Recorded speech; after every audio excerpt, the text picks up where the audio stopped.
எப்படி உயிரோட ஓடி தெரிஞ்சதோ அப்படியே சட்டிக்குள்ள போட்டு அப்படியே வாய்க்குள்ள போடுறோம். அப்போ டில்ட போன் வரைக்கும் நல்லா அந்த மாதிரி அழுத்தி கோடு போட்டுப்போம். இன்னுமே விசில் வாங்கல, இன்றைக்கு விசிலா பார்க்குறோம். ஸோ நீங்கள் கேட்ட மாதிரி இப்போ நம்ம இந்த இடத்துல வந்துட்டு கேர்ட் யூஸ் பண்ணுறது லெமன் யூஸ் பண்ண போகிறோம். ஸோ பார்த்தீங்கன்னா ஒரு ½ சைஸ் லெமனு. ஸோ இது கூட இப்போ ஒரு 2 ஸ்பூன் அளவுக்கு ஆயில் மட்டும் விட்டுப்போம். ஸோ இந்த இடத்துல நீங்கள் கடுகு எண்ணெய் இருந்தால் கடுகு எண்ணெய் விட்டிங்கன்னா இன்னும் ஃப்ளேவர் வந்து சூப்பராக இருக்கும். நான் சொன்ன மாதிரி அந்த பொடி வந்துட்டு கூட இருக்குது. ஸோ இப்போ என்ன பண்ண போகிறோம், மிக்ஸ் பண்ண மசாலாவை நம்ம சிக்கன் கூட போட்டு நல்லா இந்த மாதிரி மசாஜ் பண்ணிடணும். இது அப்படியோ கலண்டு இப்படி கண்ணுக்குள்ள அடிச்சு கண்ணில் வெளியில் வந்த மாதிரி. ஏன்னா மிஸ் ஆனாலும் மேலே இதை லாக் ஆகிட்டாலும் வெடிச்சிடும். ஏன்னா எங்கள் வீட்லேயும் நடந்திருக்கு, நான் சின்ன பையனாக இருக்கும்போது. ஸோ வச்சுட்டு இப்போ தெரியுதுங்களா, ஃபுல்லாக கீழே இறங்கியிருக்கும். அழுத்தி பிடிச்சி தான் லாக் பண்ணணும். அப்போ தான் குக்கர் வந்து லாக் ஆகும்.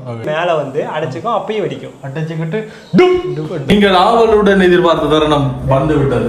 தேசிப்பள்ளி இருக்குல்ல, அதை மேலாப்புல துவைத்து அப்படியே எடுத்து இந்த நல்ல காரியம் சரியா. வணக்கம் எல்லாருக்கும். இன்னொரு காணொலியில சந்திக்கிறோம். பக்கத்துல நிக்கிற ஆளை பார்த்தாலே தெரியும், எங்களுடைய செஃப் சூர்யா இன்னைக்கு கெஸ்டா வந்திருக்கிறார். என்ன சம்பவம் பண்ணா வந்து ஆள் ஊருக்கு போயிட்டு இன்னைக்கு எங்கள்கிட்ட வந்து சிக்கிட்டேன். இன்னைக்கு இது ஒரு சம்பவம் ஒன்று செய்ய போறோம். சம்பவம் செய்யறதுக்கு முன்னால படைச்சிருக்கிற பொருளை பார்த்தாலே தெரியும், ஒரு முழு கோழிய கொண்டு வச்சிருக்கிறோம். சமைக்க முடியும், அப்படியே சமைக்க முடியும். முழு கோழி இருக்கு, அதோட கோழின்ற பார்ட்ஸ், இது எங்களுக்கு ஈரல் இருக்கு, அதோட மெயின் பார்ட்ஸ் இதெல்லாம் சாப்பிட்டீங்கன்னா வந்து உடலுக்கு அந்த மாதிரி ஒரு ஆரோக்கியம் தர சாமான் எல்லாமே வந்து வேண்டியிருக்கோம். இன்னைக்கு இதை வச்சுதான் ஒரு புடியோடு பிடிக்க போறோம். அதோட வித்தியாசமா எங்களுக்கு செஃப் வந்து ஒரு சமையலோட செய்ய தர போறாரு. என்ன செய்ய போறீங்க? நம்ம என்ன பண்ண போறோம்னா இந்த ஃபுல் சிக்கன் வந்து கிரில் பண்ண போறோம். கிரில் பண்றதுக்கு தான் எங்கிட்ட ஒன்றும் இல்லையே. நமக்கு இப்போ கிரில் பண்ண ஒன்றும் தேவையில்லை. நமக்கு வீட்டில் இருக்க ப்ரெஷர் குக்கரை வச்சு எப்படி கிரில் பண்ண போறோம். இது வந்து இந்தியாவில இருந்து ஒரு நாள் சமைக்கிறதுக்கு வேண்டினது எங்கிட்ட விட்டு சும்மா கிடக்கு. நாங்க இந்த ப்ரெஷர் குக்கர்ல போட்டு சமைக்கிறே இல்லை. என்ன கணக்கு வீடியோஸ் பார்த்துக்கிறோம், ப்ரெஷர் கூடினா இதெல்லாம் படிச்சு கண்ணுக்குள்ளே எல்லாம் போற வேற கிடக்கு. அந்த வீடியோஸ் பார்த்து எனக்கு மூடி சமைக்கவே பயம். அப்ப இது நான் யூஸ் பண்ணாம கிடந்தது. அப்ப கிரில் பண்ணுவோம், என்னத்துல கிரில் பண்றோம் இந்த இருக்கே குக்கரே நமக்கு போதும். குக்கரை வச்சு நம்ம ஈஸியா ஒரு சூப்பரான கிரில் சிக்கன் இதுலயே செய்யலாம். இன்னைக்கு தரைக்கு இதைய வச்சு நீங்களும் உங்களோட வீட்டுல எப்படியான பொருள் இருந்தா பயன்படுத்திக் கொள்ளுங்க. இதை வச்சு எல்லாமே செய்யலாம். அரிசி செய்யலாம், பிரியாணி செய்யலாம், கீரை செய்யலாம், மட்டன்ல குக் பண்ற பல வெரைட்டி இதுல ஈஸியா இருக்கும். அதே மாதிரி நார்மலா நீங்கள் அரிசி அவிய வைக்கிறத விட இந்த ப்ரெஷர் குக்கர்ல வச்சு லொக் பண்ணி அவிய வச்சீங்கன்னா வேலைக்கு அவிஞ்சு சீக்கிரம். கேஸ் கன்சப்ஷன் இப்போ இருக்கிற நிலைமைக்கு கேஸ் நமக்கு கூட ஈஸியா நமக்கு இந்த கேஸ் கன்சப்ஷன் ஈஸியா முடிஞ்சு வேலை கேட்க முடியும். நாங்க எல்லாரையும் ஒப்படைக்கிறோம், பணிவா செய்து கூப்பிடுறோம். அப்படிதான் பாதியா போகக்கூடாது. இப்படிதான் சொல்லுவோம். நாங்கெல்லாம் செய்ய போறோம். நாங்கள் அந்த கோழியை எடுத்து நாங்கள் அதோட தோலோட கிடச்சிட்டு தோலையும் உரிக்கிறோம். வித்தவுட் ஸ்கின் செய்தால் தான் வந்து நல்லா இருக்குமெண்டு. அதோட இந்த டிஷ்ஷுன்ற ஸ்பெஷல் என்னென்னு பார்த்தீங்கன்னா, கோழி உடையாம வெட்டாம முழுசா செய்யறது தான் இது ஸ்பெஷல். என்ன சார்? மசாலா உள்ள போடுறதுக்கு மட்டும் அப்பப்போ அங்கங்க கோடு போடுவோம். அதை விட எப்படி உயிரோட ஓடி தெரிஞ்சதோ அப்படியே சட்டிக்குள்ள போட்டு அப்படியே வாய்க்குள்ள போடுறோம். அதாவது இந்த ஈரல் இதில் வேறுங்க ஈரல் இருக்குது, இதயம் இருக்குது. இது எல்லாமே வந்து யாருக்கு பிடிக்க வேண்டும் மறக்காமல் கமெண்ட் பண்ணுங்கள். செஃப் தன்னுடைய வேலையை ஆரம்பித்து விட்டார். ஸோ பார்த்தீங்கன்னா நம்ம சிக்கனை வந்துட்டு ஸ்கின்னை ரிமூவ் பண்ணி வச்சுருக்கோம். இதில் இருக்கிற எக்ஸ்ட்ரா ஃபேட்டெல்லாம் கட் பண்ணி ரிமூவ் பண்ணியாச்சு. ஸோ இப்போ என்ன பண்ண போகிறோம்னா, மசாலா பிடிக்கிறதுக்காக சிக்கனுக்கு வந்து கோடு போட போகிறோம். ஸோ கோடு போடுறது வந்துட்டு நமக்கு ஒரு முறை இருக்குது. எப்படின்ட்டு பார்த்தீங்கன்னா, பிரஸ்ட்டோட இந்த சைட்லேருந்து தான் கோடு போடணும். ஏன்னா அப்போ தான் மசாலா வந்துட்டு உள்ளுக்கு வரைக்கும் பிடிக்கும். ஏன்னா அதோட இது வந்துட்டு இந்த மாதிரி தான் இருக்கும். ஸோ அதனால் என்ன பண்ண போகிறோம், இப்போ டில்ட போன் வரைக்கும் நல்லா அந்த மாதிரி அழுத்தி கோடு போட்டுப்போம். ஸோ அப்போ தான் மேரினேட் வந்து உள்ள வரைக்கும் நமக்கு பிடிக்கும். ஸோ பார்த்தீங்கன்னா தெரியும் எந்த அளவுக்கு சிக்கன் வந்து நல்லா டிப்தாக போட்டிருக்கன்றதை. ஸோ சேம் லைக் அதேமாரி இந்த பக்கமும் என்ன பண்ண போகிறோம், கோடு போட்டுப்போம். ஸோ நீங்கள் எந்த அளவுக்கு கோடு போடுறீங்களோ அந்த அளவுக்கு மசாலாவும் வந்துட்டு நமக்கு உள்ள வரைக்கும் பிடிக்கும். அப்போ தான் வந்துட்டு எல்லா இடத்துலையும் ஈவனாக நமக்கு தெரியும். ஸோ இப்போ என்ன பண்ண போகிறோம், சேம் லைக் லெக்குக்கும் அதேமாதிரி தான் போட போகிறோம். ஸோ லெக்கு இந்த மாதிரி கையில் எடுத்துகிட்டு அப்படியே பொறுமையாக எந்த அளவுக்கு நமக்கு மேக்ஸிமம் லைன்ஸ் போட முடியுமோ அந்தளவுக்கு லைன் போட்டால் தான் நான் சொல்கிற மாதிரி மசாலா உள்ள வரைக்கும் பிடிக்குமே.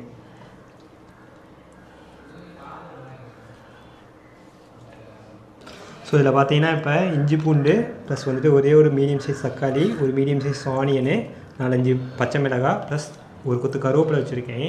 ஸோ இதை வந்துட்டு என்ன பண்ண போகிறோம், மேரினேட்காக நல்லா பேஸ்ட் ஆக்கி எடுத்துப்போம். இந்தளவுக்கு நல்லா இதை ஸ்மூத் பேஸ்ட்டாக அரைச்சிக்கிறோம். ஏன்னா அப்போ தான் வந்துட்டு மசாலா வந்துட்டு தனித்தனியாக தெரியாது. ஸோ இந்தளவுக்கு அரைச்சிட்டு என்ன பண்ண போகிறோம், இதை வந்துட்டு செப்பரேட்டாக இன்னொரு பவுலுக்கு மாற்றிப்போம். ஸோ இது வந்து பார்த்திங்கன்னா நம்ம கேர்டு யூஸ் பண்ண போகிறது கிடையாது.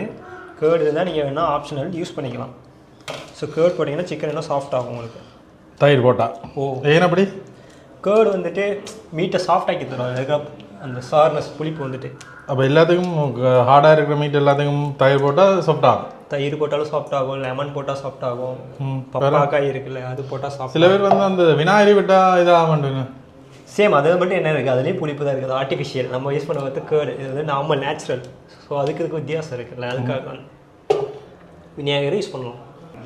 ஸோ நீங்கள் கேட்ட மாதிரி இப்போ நம்ம இந்த இடத்துல வந்துட்டு கேர்டு யூஸ் பண்ணும்போது லெமன் யூஸ் பண்ண போகிறோம். ஸோ பார்த்தீங்கன்னா ஒரு 1/2 சைஸ் லெமனு. ஸோ இதை நல்லா இதோட ஜூஸ் மட்டும் யூஸ் பண்ண போகிறோம். ஸோ இந்த மாதிரி நம்மளோட ஜூஸ் மட்டும் இது கூட ஆட் பண்ணிவிட்டு இதில் இது கூட இன்னும் மசாலா வந்துட்டு நம்ம ஆட் பண்ண வேண்டியது இருக்குது.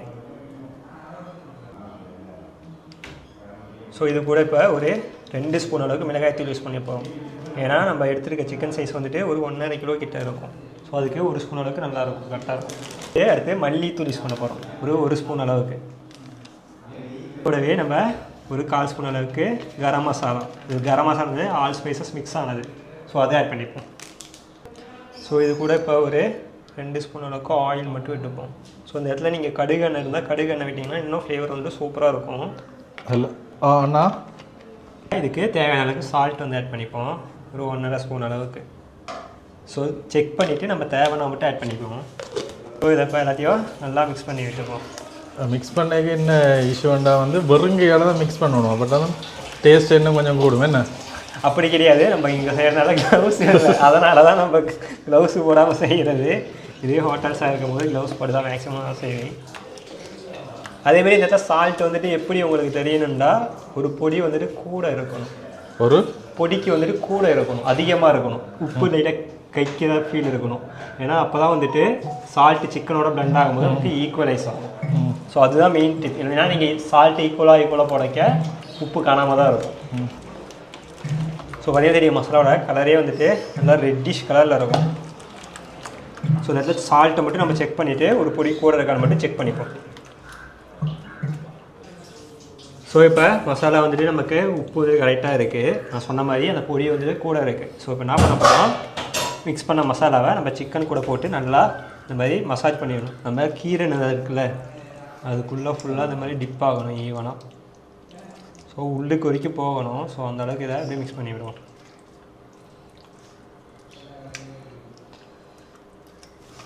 ஸோ எந்த அளவுக்கு நம்ம மசாலா மேலே தேய்க்கிறோமோ அந்தளவுக்கு மசாலா வந்துட்டு உள்ளுக்கு வரைக்கும் பிடிக்குமா? இப்படி பிடிக்கும், உள்ளே பிடிச்சிருக்கும், உள்ளுக்கு வரைக்கும் பிடிக்கும். நான் வந்து இந்தியன் தமிழ் வரும், நான் சொல்கிறது உங்களுக்கு கொஞ்சம் பிடிக்கும். என்ன பிடிக்கும்? ஸோ பார்த்தீங்கன்னா தெரியும் மசாலா வந்துட்டு எல்லா இடத்துலையும் ஈவனாக ஸ்ப்ரெட் ஆகிடுச்சு. ஸோ இதை என்ன பண்ண போகிறோம், ஒரு 10 to 15 minutes ரெஸ்டிங் விடுவோம். ஏன்னு சொன்னால் இது அப்போ தான் மசாலா உள்ள வரைக்கும் பிடிக்கிற வரைக்கும், அதுக்காக ரெஸ்டிங் வர்றது. ஓகே, இப்போ இது என்ன மாதிரி செய்ததான ஸ்டெப் பார்த்துருப்பீங்க, நான் என்ன காணையில் யோசிப்பீங்கன்னு நான் தான் அவருக்கு சொல்லி அந்த வீடியோக்கள் எடுத்து விட்டாது. சரி, இப்போ சம்பவம் செய்ய போகிறோம். வச்சாச்சு, ஸ்லோ ஃப்ளேமில் இருக்குது. ஸோ ஒன்ஸே இந்த குக்கர் வந்து நல்லா ஹீட் ஆகட்டும். அதேமாதிரி சிக்கன் பார்த்தீங்கன்னா நமக்கு ஒரு 1/2 hour மேலே நல்லா ஊறி இருக்குது. ஸோ மீட் பார்த்தா நல்லா ஓரளவுக்கு சாஃப்டாக இருக்கும் இனி. ஸோ இப்போ என்ன பண்ண போகிறோம், குக்கர் நல்லா ஹீட் ஆனதுக்கப்புறம் ஃபஸ்ட்டு இதுக்கு லைட்டாக ஆயில் விட்டுப்பதுக்கு. ஏன் இந்த ஆயில் யூஸ் பண்ணுறேன்னா அப்போ தான் அடியில் பிடிக்காது.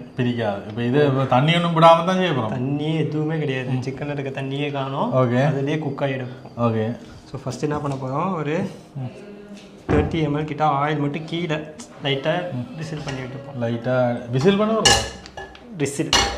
ஸோ பேனில் ஒட்டாத அளவுக்கு ரைட் சுத்தவும். அதுக்கு பிறகு சிக்கனை முழுசாக இறக்கவும். இப்போ என்ன பண்ண போகிறோம், இந்த விங்ஸை வந்துட்டு சிக்கனோட பேக் சைடில் இந்த மாதிரி அரெஸ்ட் பண்ண போகிறோம். கோழியை நாங்கள் அரெஸ்ட் பண்ண போகிறோம். ஸோ இந்த என்னதால் கட்டுறது, கட்ட தேவையில்ல, இது வச்சு அழுத்தி விட்டாலே நின்றுக்கும். நின்று அதுக்குள்ளே லொக் ஆகிடும். ஸோ இப்போ முழுசாக அலேக்காக அந்த கோழியை வந்து இறக்க போகிறோம். இப்போ அப்படியே இந்த குக்கருக்குள்ளே எடுத்து வைக்க போகிறோம். அந்த சவுண்டு இப்போ சவுண்டு அழகாக செய்யும். இஸ்கின்னு கேட்குன்றா அப்படி உள்ளே இஞ்சி பேஸ்ட்டுன்ற வாசம் மடி அடிக்குது. இதில் ஸ்பெஷல் என்னென்னா வந்து இதே மாதிரி அந்த கோழியை முழுசாக எடுக்கிறோம். உரிச்சதுலேருந்து நடந்து எரிஞ்சதுலேருந்து உரிச்சதுலேருந்து பிரித்ததுலேருந்து கடைசி வாய்க்கில் போகப்பட்டு முழுசாகவே கோழி இறக்குறோம். ஸோ பேலன்ஸ் மசாலா என்ன பண்ண போகிறோம், அப்படியே சைடில் இது கூடவே போட்டு விட்டுட்டு இது என்ன மாதிரி குழம்பு மாதிரி வருமா இல்லாட்டி கிரில் பண்ணின மாதிரி வருமா? கிரில் பண்ண மாதிரி தான் வரும். நம்மளுக்கு மேலே சார்கோல் வேணும்னா லைட்டாக மேலே அடுப்பு ஆன் பண்ணி விட்டுட்டு அப்படியே மேலே லைட்டாக வச்சு இது பண்ணி தான் பார்ப்போம். இப்போ நான் நினச்சேன்னா வந்து இது குழம்பு மாதிரி வந்து ஒரு கிரேவி ஸ்டைலுக்கு தான் பேர் பண்ணிட்டு இவர் இப்படியே வச்சு இதை ஃபுல்லாக சீல் பண்ண போகிறார் இருக்கிறபடியாக. இப்போ அவனில் செய்கிற செயற்பாடும் இதுவும் வந்து ஒன்றா இருக்குமென்னு நான் ஃபீல் பண்ணுறேன். கருகாத பக்கத்தில் திருப்ப வேண்டிய அவசியம் இல்லை, திருப்ப வேண்டிய அவசியமும் கிடையாது. ஸோ அந்த அதுக்கு பவர்ஃபுல் இந்த ப்ரெஷர் குக்கர். ஆனால் இங்கே கூடுதலாக பயன்படுத்துறதில்ல. பயம் சிலருக்கு யூஸ் பண்ண தெரியாது. ஏன்னா மிஸ் ஆனாலும் மேலே இதை லாக் ஆகிட்டாலும் வெடிச்சிடும். ஏன்னா எங்கள் வீட்டில் நடந்திருக்கு, நான் சின்ன பையனாக இருக்கும்போது வெடிச்சா அப்படி இருக்கும். ஏன்னா அவ்வளோ ப்ரெஷர் உள்ள இருக்கும். ஏர் தான் ஃபுல்லாக வெடிச்சா லிக்கில் பாம் அடிச்சா அப்படி இருக்கும். அதான் சிலவில் போட்டுட்டு கலர் டேக்கெல்லாம் யோசிப்போம். ஏன்னா அந்த அதுக்கு லோக் ஒரு காற்று கூட வெளியில் வர அளவுக்கு ஹெவி லோக்கு உண்டு. ஸோ பார்த்தீங்கன்னா அப்படியே லைட்டாக இதாகிடுச்சு. ஸோ இப்போ என்ன பண்ண போகிறோம்னா இதை மூடி வைக்க போகிறோம். எவ்வளோ நேரத்துக்கு மூடி வைக்க போகிறோம்? ஒரு 25 மினிட்ஸ். எதுவுமே டிஸ்டர்ப் பண்ண தேவையில்லை.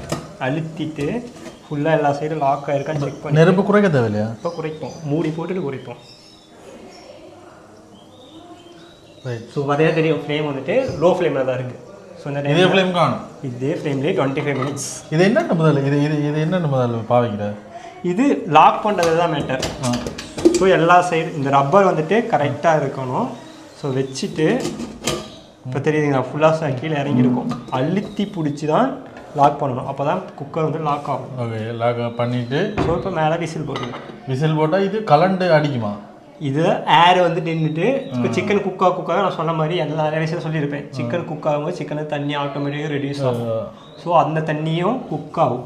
ஸோ அதுக்கப்புறம் நம்ம என்ன பண்ண போகிறோம், ஃபஸ்ட்டு ஒரு குக்கரை மூடியை போட்டு ஒரு 4 விசில் விடுவோம். அதுக்கப்புறம் ஒரு 22 ஒரு விசில் வரைக்கும் நாங்கள் அமர்த்தி விடணுமா? அதுவே ஆட்டோமேட்டிக்காக அமைங்க ப்ரெஷரில் இறங்கிடும். அது வேலை செய்யாட்டி தான் வெடிக்கும்.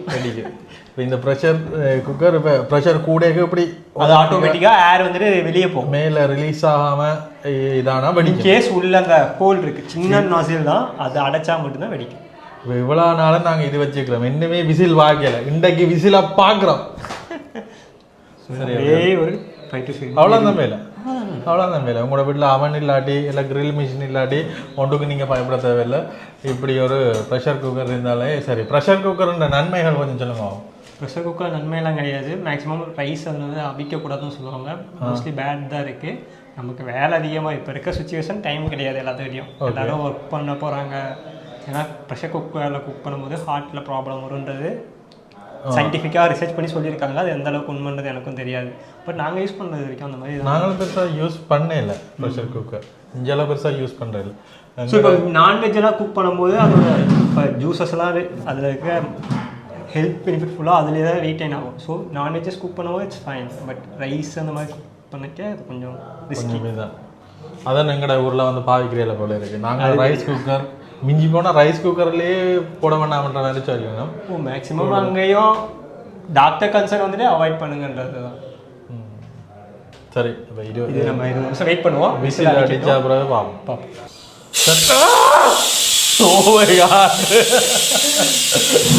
முதல் முறையே இந்த ப்ரெஷர் குக்கரில் விசில் வரதான் பக்கத்தில் இருந்து பார்க்குறேன். உண்மையிலே எனக்கு பயம். ஏன்னா அந்த வீடியோக்கள் பார்த்து இது அப்படியோ கலண்டு இப்படி கண்ணுக்குள்ள அடிச்சு கண்ணெல்லாம் வெளியில் வந்த மாதிரி எல்லாமே இருக்கு. எனக்கு தெரிஞ்சு இங்கே வேலை செய்யும்போது ஒரு பொடியனுக்கு பீஃப் அவிக்க அடிச்சு அவன் மூஞ்சி ஃபுல்லாக பேர்ன் ஆகி அதான் என்ன வெட்டிக்க சும்மா காற்றுன ப்ரெஷர் தானே. காற்று டேஞ்சரஸ் இருக்குது.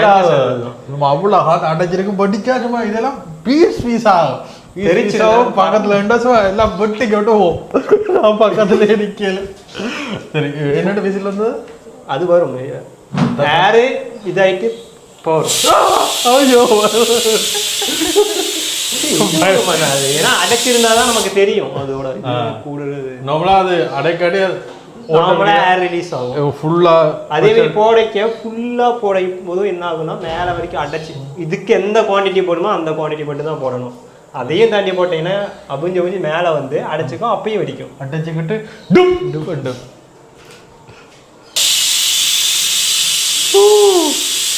இதுதான் விசில் அடிக்கிறது பாருங்க.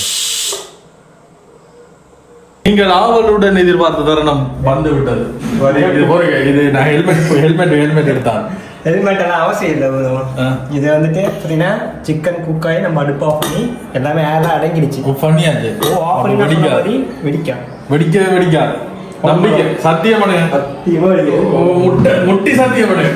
சத்தியமா இது என்ன கேப் உங்களுக்கு வைக்க போற ஆப்பிள் ஆஃப் பண்ணுங்க. திறக்கவா? ஓ பயப்படாம அப்படியே பொறுமையா.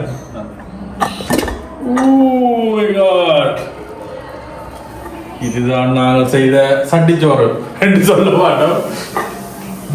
அடுப்பு இஞ்சாபுரத்தில் அடுப்பையும் போட்டுவிட்டாங்க. ரைட். இப்போ இதை வந்து முழுசா நாங்கள் எடுக்கிறதுலாம் டாஸ்க் தான். நீங்கள் இதை அப்படியே பிடிச்சிக்கோங்க. இது உடையாத நான் ஏன் இதை கீழே வைக்க கூடாது? ரைட். முழுசா வைக்கிறனாலே கோழி பிய்யாம வந்திருக்கான்றதான் கேள்வி. ஏன்னா அது கான்செப்டே முழு கோழி. என் பேர் உடைஞ்சு அவ்வளோதுக்கு அவிஞ்சு பண்ணாங்க. நெஞ்ச மட்டும் தண்ணி பாட்ஸா எடுத்துக்கிறோம். அதுக்கு அடுத்தது கால். இப்போ இவையில திருப்பி இதில் வச்சு தைக்க போகும். சரி ரைட். இப்படிதான் இருந்தவர். இதுக்கு மேலாப்புல அந்த கிரேவியும் அந்த எலுமிச்சையும் அந்த கருவேப்பிலையும் சைடில் வச்சு ஒரு இது ஒன்று செய்ய போகிறோம். அந்த எலுமிச்சையும் அப்படி வைங்க. ரைட்.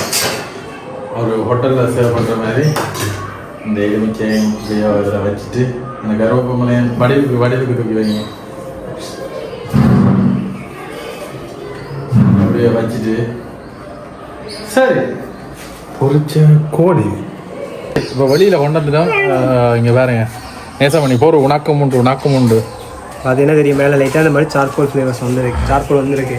அவ்வளோ அதுக்கு கொஞ்சம் இதான மாதிரி மரினேட் பண்ணி வந்துருக்கு. டேஸ்ட் பண்ணுவோமா? டேஸ்ட் பண்ணாங்க. புளி ஒன்று கூட இல்லையா? அதெல்லாம் மெதுவாக நான் இந்த டேஸ்ட் பண்ணிட்டேன். நான் அவங்க நல்லா இந்த கிரேவி வந்து அல்டிமேட்டாக இருக்குது. நாங்கள் எல்லாம் வந்து இந்த வெங்காயம் பச்சை மிளகாய் எல்லாத்தையும் வந்து முழுசாக தான் போடுவோம். மேரினேட் பண்ணி போட வேண்டிய வந்து அப்போலாம் வந்து ஊறி இருக்குது. வேஸ்ட்டுன்னு ஒன்றுமே இருக்காது. சாப்பிடுப்பா.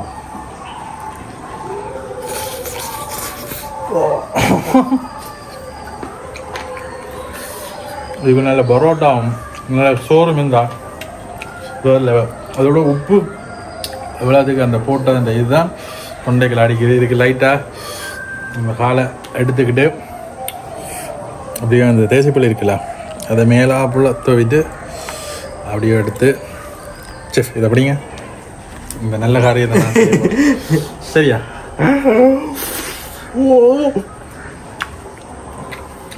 அல்டிமேட்டாக சிக்கன் எப்படி வந்துருக்கு? நல்லா சிக்கன் வந்துருக்கு. அதான் இந்த காலை உடைஞ்சிட்டு நான் செஞ்சு பார்க்கல. புரிய வேணும். நீங்கள் டேஸ்ட் பண்ணி வாங்க.